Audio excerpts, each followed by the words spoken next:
इतनी देर तक घर में क्यों बैठी हो? देखो आज तो खेतों में मक्का और बाजरा बिखरा पड़ा है।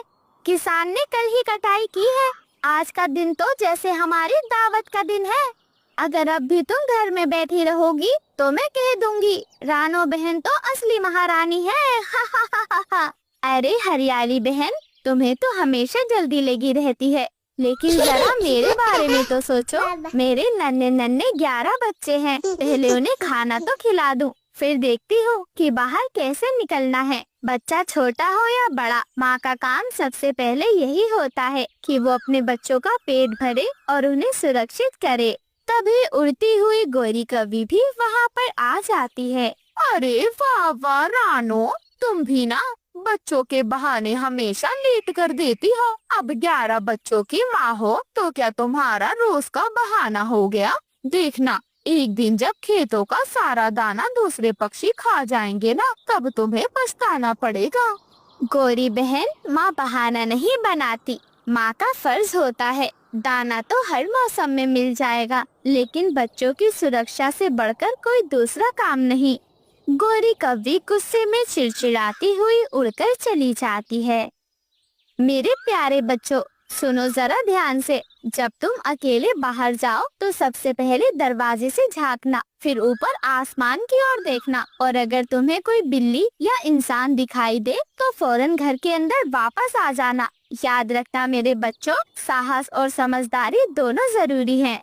अरे हाँ हाँ मम्मा, अगर बिल्ली आई ना तो मैं जोर जोर से चीख चीख कर उसे भगा दूंगा। वो डर कर भाग जाएगी। और मम्मा, मैं तो पेड़ की ऊंची डाल पर जाकर सबको बता दूंगी बिल्ली आई, ताकि कोई भी ना फंसे। शाबाश मेरे बच्चों, यही तो चाहिए मुझे। तुम सब मेरी आँखों और मेरे पंखों की ताकत हो। अब मैं चलती हूँ, तुमने अपना ध्यान रखना है। इतना कहकर रानो चिड़िया उड़ जाती है और फिर जंगल के सभी पक्षी एक पेड़ की डाल पर मिलते हैं। कालू कौवा हंसते हुए कहता है, अरे अरे, देखो देखो, आज तो रानो बहन वक्त पर आ गई, वरना तो हर बार बच्चों का बहाना लगाती रहती है।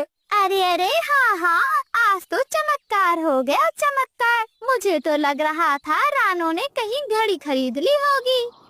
मजाक कम करो दोस्तों और ध्यान दो। मुझे कुछ अजीब सा डर लग रहा है। खेत के पास जाल भी हो सकता है और बिल्ली भी। हमें सतर्क रहना होगा। अरे हाँ, सही कह रही हो रानो, हमें पहरेदारी करनी होगी। बिल्ली बड़ी चालाक होती है, वो कभी भी हमला कर सकती है।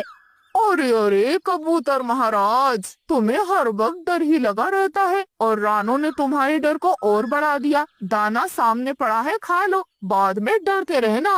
और फिर सभी पक्षी दाना खाने में लग जाते हैं। तभी अचानक धड़ाम से कालू कौवा जाल में फंस जाता है। अरे अरे, बचाओ बचाओ, ये जाल, अरे अरे, ये किसने फंसा दिया मुझे?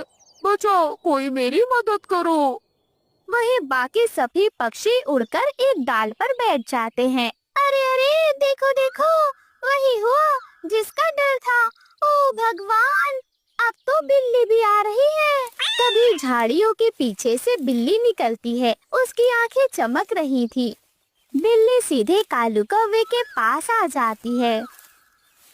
अरे अरे अरे, वाह वाह वाह, बड़ा करता था ना। अब तो मेरे बच्चों का खाना बनेगा। मेरे बच्चे तो भूखे होंगे, अब तुझे ही खिलाऊंगी। बिल्ली बहन, मत खाओ मुझे, मैं तो काला हूँ, कड़वा हूँ, तुम्हें स्वाद नहीं मिलेगा। तुम्हारे बच्चे उल्टी कर देंगे मुझे खाकर। अरे चुप कर, आज तुझे मैं जरूर लेकर जाऊंगी। बाकी पक्षी पेड़ की डाल पर बैठे हुए बस देख रहे थे, लेकिन रानो चिड़िया के दिल में साहस था। दोस्तों, अगर हम सब मिलकर कोशिश करें तो कालू भाई को बचा सकते हैं। ऐसे डरने से कुछ भी नहीं होगा। अरे हाँ हाँ, रानो बिल्कुल सही कह रही है। हम बिल्ली को चकमा देंगे। मैं उसके कान के पास जाकर चीखूंगी और वो परेशान हो जाएगी। हाँ दोस्तों, हमें बहुत सोच समझकर ये कदम उठाना होगा। और फिर बिल्ली कालू कौवे को लेकर वहाँ से चली जाती है। जंगल के सभी पक्षी एक साथ इकट्ठा होते हैं। अरे अरे दोस्तों, मैंने देखा बिल्ली उस बड़े पेड़ के पास रहती है। हमें वहीं जाना होगा। मम्मा, हम भी मदद करेंगे। हम उसके इर्द गिर्द घूमेंगे, उसका ध्यान भटकाएंगे। शाबाश मेरे बच्चों, यही असली हिम्मत है। जैसे ही बिल्ली कालू कौवे का शिकार करने वाली ही थी, तभी रानो चिड़िया के 11 बच्चे जोर जोर से चिल्लाने लगे। बिल्ली बार बार उछलकर उन्हें पकड़ना चाहती थी। वो तेजी से बच्चों पर हमला करती है, लेकिन जैसे ही वो बच्चों के पास जाती है, हरियाली तोती बिल्ली के कान के पास जाकर जोर जोर से चिल्लाने लगती है।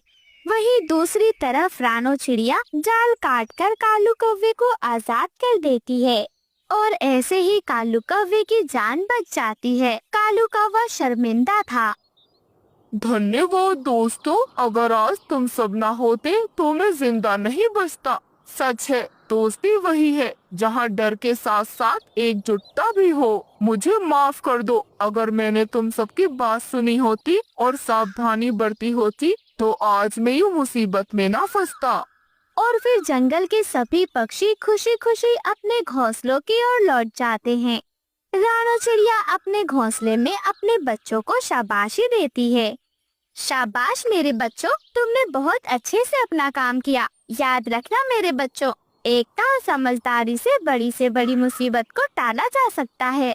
ये कहानी हमें सिखाती है, मुसीबत चाहे कितनी भी बड़ी क्यों ना हो, अगर दोस्ती और एकता साथ हो तो कोई भी जाल हमें कैद नहीं कर सकता।